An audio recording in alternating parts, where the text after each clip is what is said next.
Thank you, Milos. Let me get my screen up here. So good evening, everyone.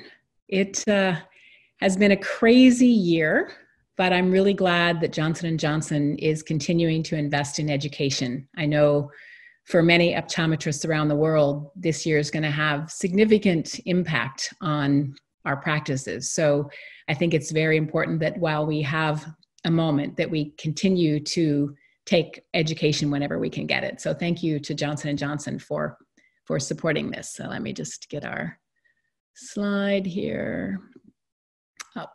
Let's see, actually I have to share. Okay. All right, so as Milos said, today we're going to talk about the dark side of the sun. So UV has been in the news lately.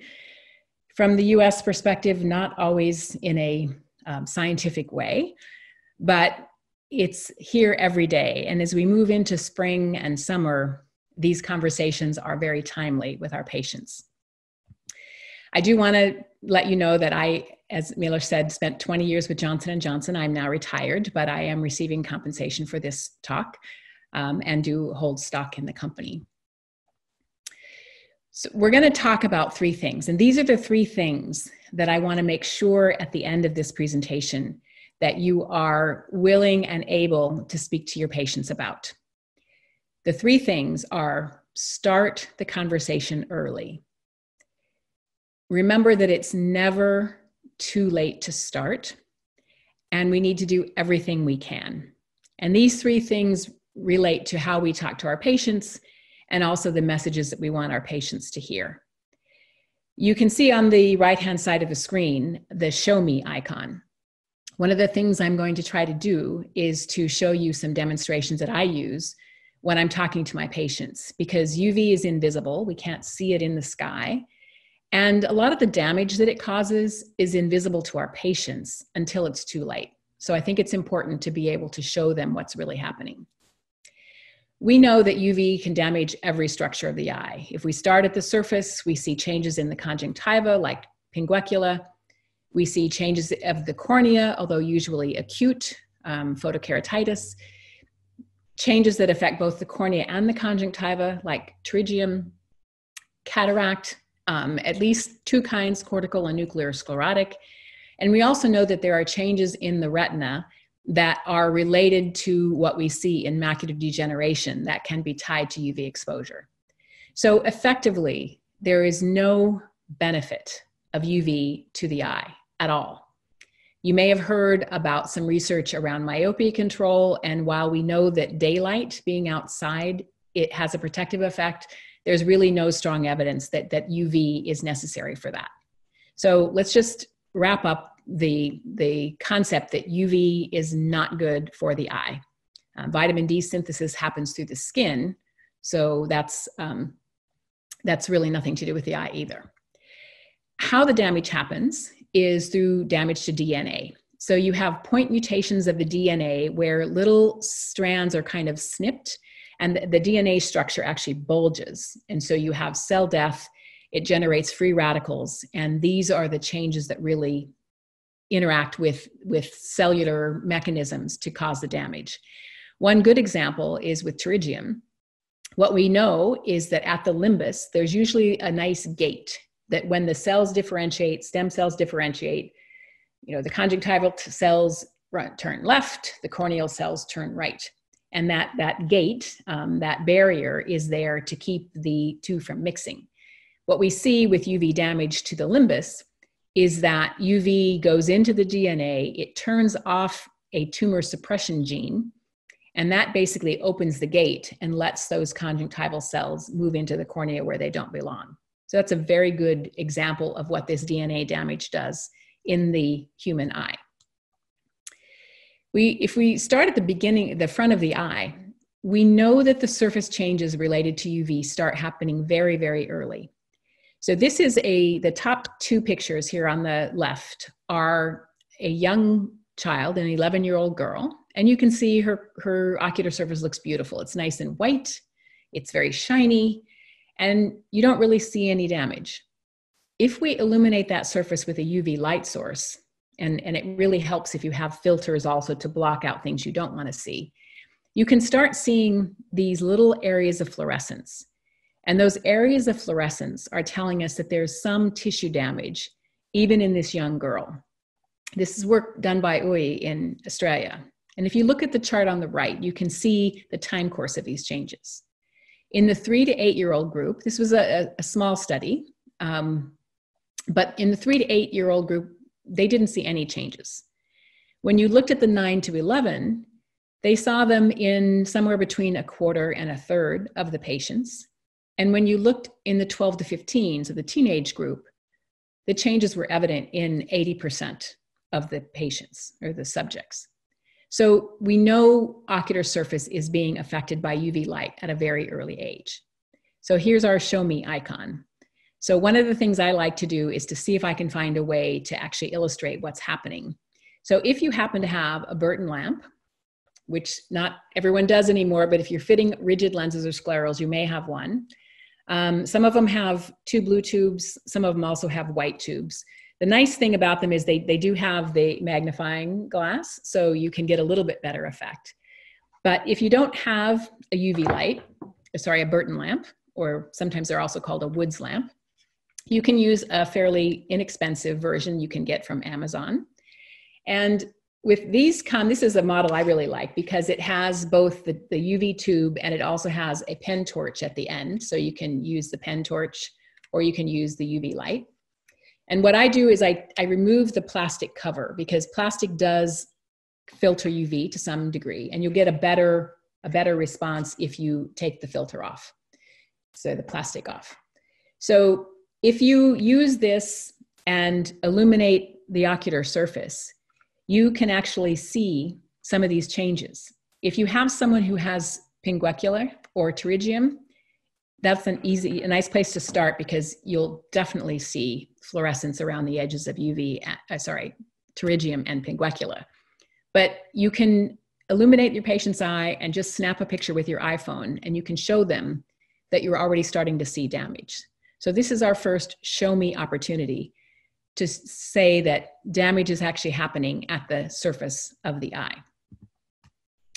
Just a couple of hints about this demonstration. We're seeing LED lights taking over because they're very efficient.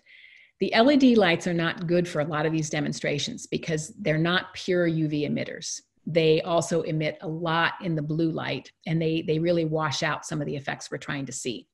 So if you can, look for the blue light tubes. They're actually called black light tubes. And I've noticed in doing this that there are differences in even the quality of black light tubes. So the picture here on the bottom shows I've taken a photograph of 2 tubes. One of them is a brand name tube. This one happens to be Sylvania. And the other one is kind of a generic tube that I ordered. That both are supposed to be black light. Both of them are this SB4W model. But you can see how much leakage there is on the cheaper version. So my recommendation is, if you can, try to find a name brand. And Philips, GE, Sylvania, there are probably some other brands that make these lights. The cheaper ones will work, but they're just not quite as bright of an effect. So let's start moving through the eye. So we talked about the conjunctiva surface. Let's talk about the lens. What we know is that the lens is really, really important in blocking UV, and it's protecting the retina. But what's interesting, and this is work from Van Kuyk a number of years ago, and a couple other authors have done the same. What we see if we look at a very young lens, and these were actual human lenses that were measured, is that a lot of UV is transmitted. So on this graph, what we're looking at is the blue bar here on the left is actually the UV spectrum. And so you have UVA and UVB. So UVA is closer to visible on the right-hand side, and there's a little band of UVB here on the left. What we see is 65 to 75% of UVA is transmitted through this 8-year-old lens. If you look at the 13-year-old lens, you can see that that UVA transmission is dropping a little bit. Now, depending on wavelength, we're between 25 and 60%. And it's not until you're in your 20s that you actually have the full strength of that protection from the lens. But in these younger lenses, you also have about 20 to 30% of UVB that is still getting through. And we know that the farther away from visible, the more damaging the rays become. So we're very concerned about UVB, even these small amounts getting to the retina. So this is a great graph to remind us that it's important to start UV protection early. In my opinion, children should never be going outside without sunglasses, a hat, and if they're of contact lens wearing age, I would also recommend a UV blocking contact lens. This is my gift of choice for people with new babies or small children is I always give them a pair of sunglasses so that the child gets used to wearing them very early. And what's distressing is sometimes I see the parents out with sunglasses, but they haven't protected their children. So UV protection needs to start very early. And this is an example. So here's another example that shows you what happens. So the lens is supposed to block UV, but that comes at a cost. So as you move through these pictures of real human lenses, you can see that yellowing increases with age. And another thing that changes is the lens becomes more fluorescent with age as well. So I'm going to go back here for a second. And you can see with this picture here on the right, if you do the same thing, if you shine your UV light into the eye, you'll actually see the lens fluoresce.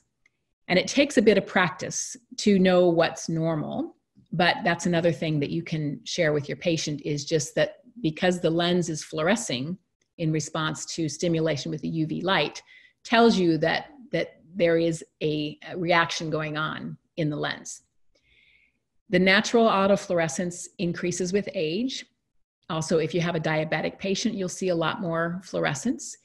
And you can just see this again with your own light source, but some OCTs and confocal microscopy instruments also have a quantitative way of looking at UV fluorescence. So another thing that you can share with your patients when you're talking to them about what UV does to the eye. Now, these are two studies that are very technical, and you may not know about some of these ingredients or these elements, but I think they illustrate by virtue of these graphs our next point. So if you look at the graph on the left, this is glutathione. Glutathione is a very powerful antioxidant.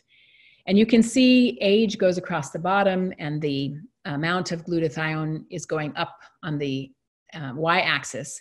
There's a linear decrease whether you're looking at the internal part of the lens or the external part of the lens, which is the difference between the dotted line and the dashed line, or sorry, the solid line. So as you go through time, that glutathione is working and you're using it up. So as you get older, you have less protection. The graph on the right shows us that even if you have glutathione, that it may not actually be active because the lens starts creating barriers across layers of the lens with time. And some of these proteins that really kind of chaperone the protection through the lens change very dramatically. And if you look at this graph, you can see between 40 and 50, there's a huge drop-off in the amount of these chaperone proteins. And so again, this is another indication that during the decade when cataracts really first start getting going, we lose the natural protection of a lens. So these two graphs tell us that even if you haven't started early, it's still important to do something. So it's never too late to start. So the two things we've learned already, start early with protection and with the conversation. And it's never too late to start the conversation and to start protection. So hopefully you got those two messages. So let's do a little bit of science now and look at some of the mechanisms. How do the eyes get exposed? And are the lessons we've learned from skin sufficient to really protect our eyes? This is work by Hiroshi Sasaki. He is an ophthalmologist who is in practice and in research in Kanazawa, Japan, which is on the Sea of Japan side, the western side of Japan. And he and his father before him have made this really their life's work. So he's taken this mannequin, or the dummy, and created a system to measure UV under various conditions. So the setup is that he's got two mannequins, they're back to back, so that you can see face to the sun and back to the sun results. They have tilted the head so that it mimics a human, as if you were just walking down the street. And they positioned this dummy so that it's facing the sun every hour during the day. So they have spent a lot of time out in the sun with their dummy, looking at how the eyes get exposed. And you can see all the sensors on the dummy. So they've got them on the top of the head, the forehead, around the eyes, and the cheeks. So we're mainly going to be looking at the eyes and the top of the head with this data. So let's start with these graphs. And the one on the left that's outlined here in a yellow box is just solar angle. Solar angle is how high the sun gets in the sky. And in this particular set of studies, he measured this solar effect at the end of summer, so in mid-September. And you can see in mid-September, the sun starts in the morning coming up, and they've started measurements at 7, so it's already up. And it rises to a height of about 55 degrees. And then, that 55 degrees is around noon. And then the sun goes down for the rest of the day. If you look at a time more in winter, so late November, mid to late November, you can see the same pattern. The sun rises and then it sets. And it peaks at about the same time, somewhere around noon. But you can see in the winter time, you're only getting about maybe 33 degrees. So the sun rises and sets at different times, and it goes to different heights as we move throughout the year. And there are a number of solar calculators that you can get online. A lot of these are used by gardeners to plan their garden, so they're readily available. So let's look at the data from the top of the head. So this is the kind of pinkish graph here. What you see from the sensor there at the top of the head is that in the early autumn, late summertime, that you see a pattern that mimics the angle of the sun. So it goes up in the morning. So we're looking at microvolts of exposure here, and it goes down in the afternoon. There's a little dip there in the top, and that may have been that there was a bit of cloud cover that day. And you can see the same dotted line here now for the autumn or early winter reading, and you can see that the exposure is lower, but following the same pattern. So the head is what is used, or a flat surface is what's been used for looking at skin. So definitely for skin, middle of the day is the worst exposure. So let's look at the green chart here on the right. Very different pattern here. So what you're seeing now is that the exposure goes up in the morning, and then around 9 o'clock, you actually see between 9 and 10 a really big dip. Whoops. All right. Okay, my clicker is moving my slides. And then we see a dip in the middle of the day. When the sun is highest, you actually have the lowest exposure for these summer months. And then it goes up again in the afternoon and comes down. Whereas in the winter, when the sun wasn't getting above 30 degrees or so, you see a pattern that mimics the arc of the sun. So this is showing us that the eyes are quite different than skin on a flat surface, like your shoulders and your head. And that's because the eyes have some built-in natural protection. So let's look at the cumulative exposure of eyes versus head and these two dates. So we'll call one summer and one winter, even though they're probably a little closer together than that. If you look at the top of the head, definitely more exposure in the summer-ish measurement than in the winter measurement. But if you look at the center of the eyes, the exposure is really about the same. And that's because, again, you have some protection in the middle of the day, but you have a lot more exposure early in the day. So regardless of season, total ocular UV exposure is about the same for the eyes. So fundamentally, if you're outside and the sun is out, you're getting exposed all day long with your eyes pretty much any time of year. So it's important to have protection that is always on. So this is a good example. The eyebrows, the forehead, my hair is growing a bit here in the isolation problem. You have these natural ridges here that create shadows. It's like a little parasol. So here you can see the parasol, and the parasol is casting a shadow on the beach. So our eyebrows are our head's natural parasols, and you can change the shadows by moving your head up and down.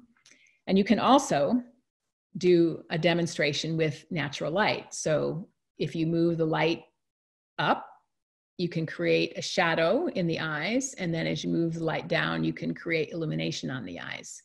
So this is another show me moment. All right, so in this case, I'm using a white light. So again, a very inexpensive light that I bought at this one, I think I got on Amazon, but you can buy them at hardware stores. And I have a dummy that I always keep with me. My dummy's protected today. He's wearing his mask that I made.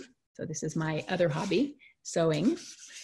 And you can take these lights and you can show your patient. So now the light's coming up, the light's eyes are illuminated. And as we get above a certain height, you can see that the eyes go back in shadow. So you can see the angle where the shadow happens. And it's usually around 30 to 45 degrees, depending on the shape of the brows.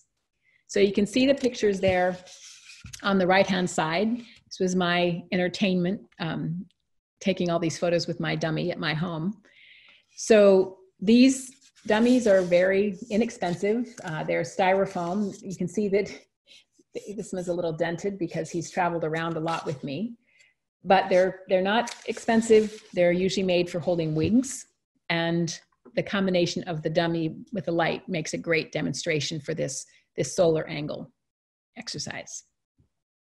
So let's look at some more of his work. He has taken his dummy around the world, actually, and he met some researchers in Reykjavik, Iceland. Now that's pretty far north. So they're almost 65 degrees north. And I checked, Prague is about 50 degrees north. Where I am in Portland, near Portland, is about 45 degrees north. And then they had Kanazawa, which is 36, so a little bit farther south than most of us. And then Okinawa, Japan, which is an unusual place in Japan. It's the bottom of a long chain of islands, and it's near subtropical area. It's actually very near the tropics, the Tropic of, I think it's Capricorn, the top. Never can remember those two. So 3 different latitudes he's done these tests. And this is actually just the solar altitude. So a couple things to see here.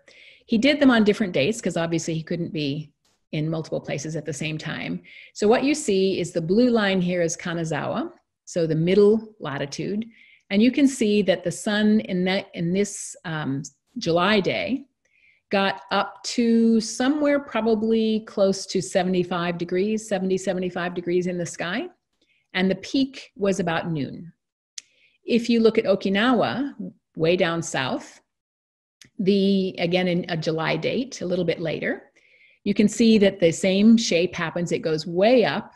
And in Okinawa, you get to almost 80 degrees, actually 82.5 degrees at the highest. And the peak shifts a little bit. So now the peak is about 12:30 in the day. He went to Reykjavik quite a bit later, so late August. And you can see in this late August date that Reykjavik has a much flatter curve. We're all into flattening the curve these days. And their peak was only 34 degrees. And their peak was a little bit later, about 1:30 in the daytime. So again, solar altitude changes, and we always think things are worse when we're closer to the equator. And again, for the head, that's true because there is more UV light out there at the equator because the sun is higher in the sky. So let's look at the head levels. So this was the measurements taken on these dummies. Now, Kanazawa, the blue line, was on a sunny day. So you can see that Kanazawa and Okinawa, even though the peaks are at slightly different times, the exposure to the top of the head is about the same. And the reason for that, even though the solar altitudes are different, the latitudes are different, Kanazawa was a completely sunny day. Okinawa had a few clouds in the middle of the day. So those few clouds dropped the exposure in Okinawa a little bit, but you can see it's still very, very high. So clouds attenuate UV by maybe 10% if it's a light cloud cover. They don't eliminate it. Reykjavik also was partly cloudy, but you can see again that very flat curve and a significantly less UV exposure. That's the head, and we're facing the sun. This is just looking at total annual UV levels. So again, this is what has put in our mind what we know about UV. Kanazawa is in the middle, Okinawa is higher, and Reykjavik's lower. So that would lead you to believe that you have more risk of UV issues in Okinawa than Kanazawa than Reykjavik. And that's true again for skin. But let's look at the eyes. Okay, so I've put this graph on the left, which is just showing you the solar altitude in degrees again. And if you look at the head measurements in these three locations, red Okinawa, blue Kanazawa, and green Reykjavik, the head exposure follows the same pattern. We're allowing for clouds here. So higher in the lower latitudes and lower in the more extreme latitudes. And this would be either far north or in the southern hemisphere, far south. But if you look at the eyes, the set of graphs here on the right, you can see that they're really statistically about the same. But if anything, the exposure in Reykjavik is actually just a teensy bit higher. And that's again because the sun never gets above that protective place for the eyes where the brows start creating a shadow. So people in Iceland have exposure all day, every day, whereas the people in the lower latitudes have some protection from the brows. So UV is always a threat to the eyes, and it's actually more of a threat when the sun is a little bit lower in the sky. And to prove this, Sasaki Sensei, Dr. Sasaki, looked at just the period of time when the sun was very close to 30 degrees. So this is back to the late July date, and here's a late August date in Kanazawa. There's pictures up here, so you can see there's a little bit of cloud cover in both cases. But if you look at face to the sun in this mid-July, this late July date, just for the time when the angle is about 30 degrees, you can see an exposure of 0.0011 watts per centimeter squared. If you look at the face to the sun, this is Kanazawa compared to Reykjavik, pardon me. So in Kanazawa and Reykjavik, if you're facing the sun and the sun's at 30 degrees, you're getting about the same exposure in both places, whether you're facing the sun or back to the sun. So that 30 to 40 degree period of time is really important to remember, because that's when the eyes are getting their exposure. And again, it doesn't matter where on earth you are or what season it is. When the sun is below that 30 to 40 degree range, you're going to get exposed in the eye. So let's wrap that up. UV exposure to the eyes is very different than that of UV exposure to the skin, particularly the flat surfaces. The exposure is more critical when you're at an angle of 40 to 45 degrees or lower, the peak being in that 30 to 40 range. Daily and seasonal exposure risks vary by latitude, but for the eyes, the exposure is really about the same. And if you do anything, you really need to convince your patients that what they've learned about sun is still important for skin, but what they need to learn about the sun is a little bit different for eyes. Okay, so remember also that environmental factors add to these effects. So if that high elevation is associated with snow, there's going to be a massive amount of UV light reflected back. About 80% from white snow is reflected back to the eyes, which is why we see UV keratitis in skiers or snowboarders who don't wear their goggles or their glasses when they're skiing. A lot of UV penetrates clouds, so about 90% through a light cloud cover. Grass is probably one of the better environments, but still 25% of UV light can reflect off that. And if you're on the water, especially if the water's flat, you can get 95 to up to 100% of light reflecting right back onto your eyes. Also, altitude, if we look over here on the right side of this graph, for every 300 meters, you get about a 4% increase in exposure. So elevation plus snow is a really bad combination. And remember that UV can penetrate water too. So even people who are swimming or snorkeling in the water are still subject to exposure. So we can make things even worse by adding in environmental factors. Sunglasses are what everyone considers the gold standard for protection. I really dislike that thought, but what about sunglasses?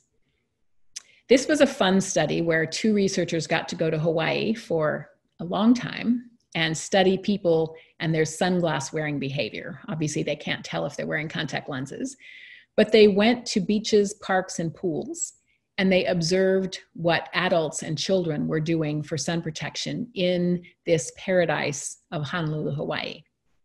What they found was really disturbing. In over 5,000 observations, they found that only 12% of children and less than half of adults were actually wearing UV protection during these really peak exposure times and places. Another bit of research by Rosenthal years ago with both sunglasses and spectacle glasses, prescription spectacles, is that the protection that might be afforded by the lenses is fairly minimal in the grand scheme of things, because what really matters is the frame. Because sun doesn't only come straight at you. It comes from around the edges of the frames and above and below the frames, and especially if they're not worn properly. So up to 45% of rays can still get around glasses and reach the eye. And I have an example for you from my Elton John concert experience. So these are my Elton John glasses, and you can see they're quite large, very shiny. But if you look around the edges of these glasses, there's lots of exposure because they don't fit my face. And if I wore them down my nose a little bit, lots of sun can still get in at the top. So what you really want is either very wide temples, which then might limit your peripheral visibility in situations like driving. But if you wear a more wraparound style, where the lenses fit closer to your face and you wear them tied against your nose, you're going to have much better protection. But if you take these lenses and push them down your nose, you can get back to that 45% number again very quickly. So here's another show me moment. You can do it on yourself as I did, or you can use your dummy. And what I did with this dummy, actually I had help from my R&D colleagues, is I have a drill press, which I love. I drilled holes in my dummy's eyeballs, and I replaced the eyes with these little cylinders, which are rounded at the edge, and I painted the ends with UV sensitive paint. And you can see, it's kind of light here, but let's see if I can do this. You can see that they glow orange in the presence of UV. So I use that, and you can use your handheld light as well here. So you can make them glow orange by exposing them to UV light. So I've put these UV light sensitive painted eyeballs in my dummy.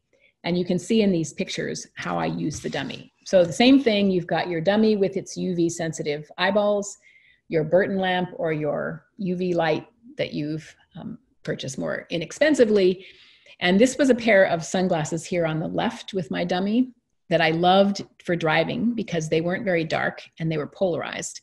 But you can see they're so small and they're so flat that they afford very little UV protection. So right now you can see the lights above, the lights right there shining on top of his bald head, and the eyes are completely illuminated. So this is offering no protection really from any direction except right straight in front. But fortunately, I was using them for driving, so it didn't matter because I was in the car with UV protecting windshields. And here's the same dummy with the light in the same position with a pair of, these are actually safety glasses that came with one of my laser levels. And because the lenses are more wrapped and they're closer to the face, you have better protection. So you can do this demo on the eye or on the dummy. So the last part we're going to talk about here, and then we'll take some questions, is one more effect that is very particular to the eye. And it's called the peripheral light focusing effect. And most of this work was done by Minis Coronio, an ophthalmologist in Australia, and many of his colleagues. And in fact, a lot of the really good UV research has been done by Australia because they're just flooded with it. And it's considered a national health emergency.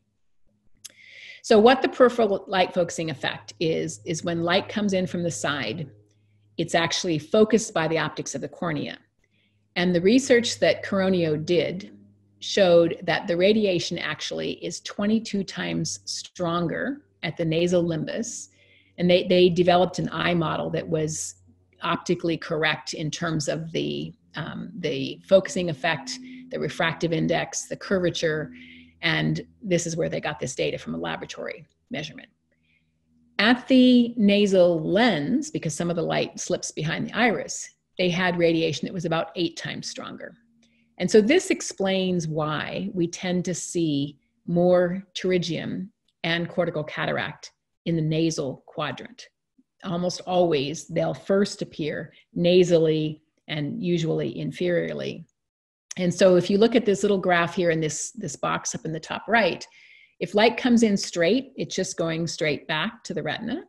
If it comes in at a little bit of an angle, it starts getting refracted. But when it comes in at this extreme angle here near the limbus, it's when the extreme refraction and focusing effect happens. So what they also found is that the angle effect is, the focusing effect is dependent on angle. So if you take your pen torch and you move it behind, it's hard to do this on the video, you can change the angle of it and you can see that the intensity of the nasal light focusing effect actually changes a little bit.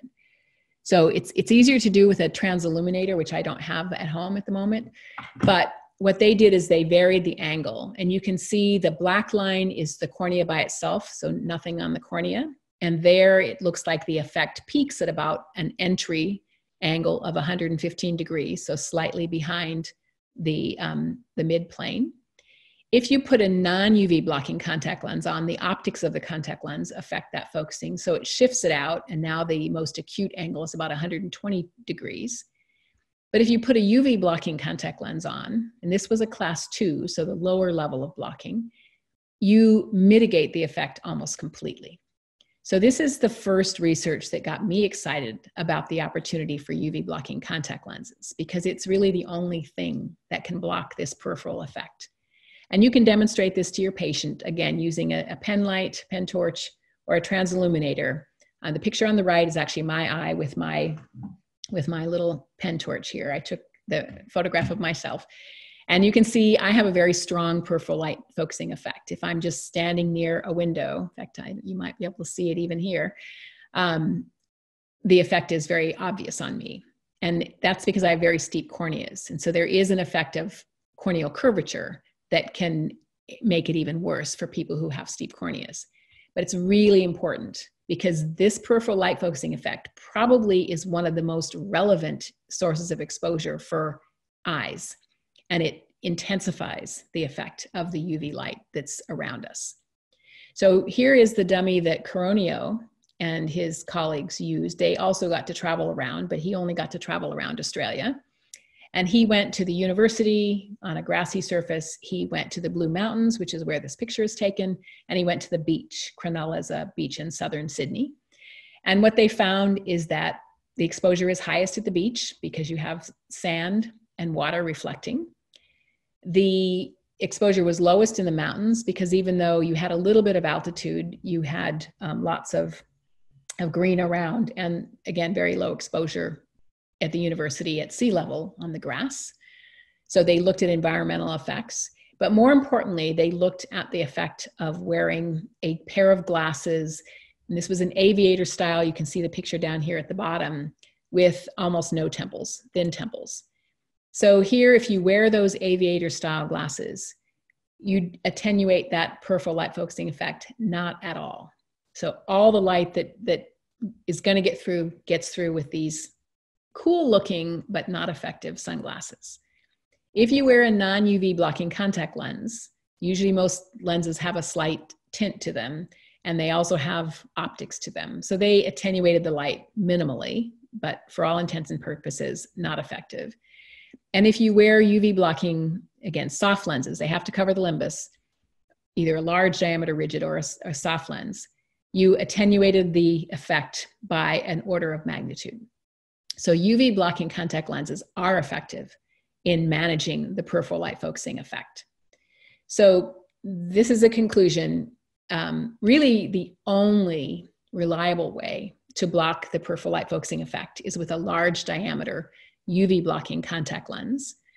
Glasses and non-UV blocking contact lenses are not doing the trick. And that if you're wearing sunglasses, you need to really make sure that you have very tight wrap or very wide temples, or the effect will continue to happen.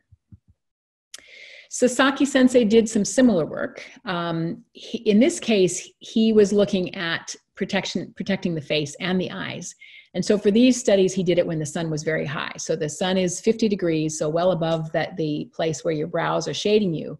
But what he found is that the cap, so let's see, I have one here, my hints. If you take a baseball cap or something with a very wide brim, you can see it here. It's got the light's coming from the side, but you can see that it casts a really nice shadow over my eyes. So in the middle of the day, adding depth to your hat really helps shade the skin around the eyes. And he also showed effects of fashion sunglasses. So probably not quite as fashionable as my Elton John sunglasses, but those compared to what he considers sport glasses, so the more wraparound styles. And what he found is if you wear the cap plus the sport glasses, this is the graph here across the bottom, the gray bars are with the sport glasses, the pink bars are with the fashion sunglasses. So he also found a cap is fairly effective in limiting UV exposure as long as the shadow covers the eyes. Oops, and you're not having it bounce up from below. I've gone too far. If you wear the cap plus the sport sunglasses, you get the best effect, and the glasses by themselves are about the same as the cap by itself. If you wear a hat, he had a smaller brimmed hat. Let's see, I've got another example here. So if you wear a hat with a small brim, it might look cute, but it doesn't create a very nice shadow. So you have to make sure that your hat is a nice big hat, or at least that it has a bill on it. So that was his hat as opposed to a cap, along with fashion sunnies. So again, fashion sunglasses look great. They're not doing a great job to protect your eyes. So how can UV blocking contact lenses help? And how can we talk to our patients about that? Again, some easy tools to do the show me exercise. So again, with your black light, if you have a Burton lamp, and a photochromic contact lens, sorry, a photochromic spectacle lens. So I'm just going to see if I can do this demo here quickly. I'm going to put a non-UV blocking contact lens on this, maybe, on the photochromic, and I'm going to put an AccuView UV blocking lens, which I wear, by the way. Oops, so I can't get it out of the case. All right, I'm going to put them on this photochromic lens. And then I'm going to use the Burton lamp because it's a little bit faster. So I'm just going to expose my UV blocking, or so my UV lens here to the light for a couple of seconds. And then I'll just hold it up here. And you can see the difference. One of these has blocked the light, so I'll take it off here. You can see that one blocked it. That was the AccuView lens, and this is the non-AccuView lens that basically you can barely tell where the lens was. So it's a very quick demo. It's really impactful to patients. So order a Plano, any photochromic from the lab, or if your patient's wearing transitions or photochromic, use their own glasses. And it's a very quick demo to show them how well the lens protects. So these pictures on the right here are some that we had photographed. So the top one, there's a lens there with no blocker, or there was a lens there with no blocker. You can see the difference between class 1 and class 2. The class 2 has a little bit of effect underneath it, whereas the class 1 leaves the lens almost perfectly clear. You can also see maybe at the center of the class 2 in particular, it's a little bit darker. This is a thickness dependent effect. So plus lenses are going to act a little bit differently than minus lenses, but basically UV blocking in your contact lens effectively protects the optical structures, the covered structures of the eye from exposure to UV radiation.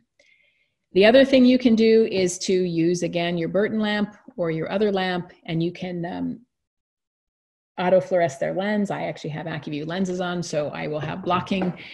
But the top picture here on the right is no blocking lens versus no lens. You can't really see a difference in how fluorescent the lens is. This is my friend Kריסטינה, who had really large pupils. If you put a class 2 blocking lens on, you're looking at a little bit of diminution of that fluorescence on the, it's actually the right eye on the left side, compared to a lens with no UV blocker on the left eye, which is on the right side of your screen. And then the bottom picture is actually a class 1 versus a lens with no blocker. So pretty dramatic. So if your patient comes in and you don't know, usually ask them to take one lens out, because sometimes it's easier when you're learning to compare it. But you can easily tell them whether they're wearing UV blocking lens. And again, you can take a picture of this with your cell phone and show them the difference between a UV blocking lens and a non-UV blocking lens in protecting the lens of their own eye.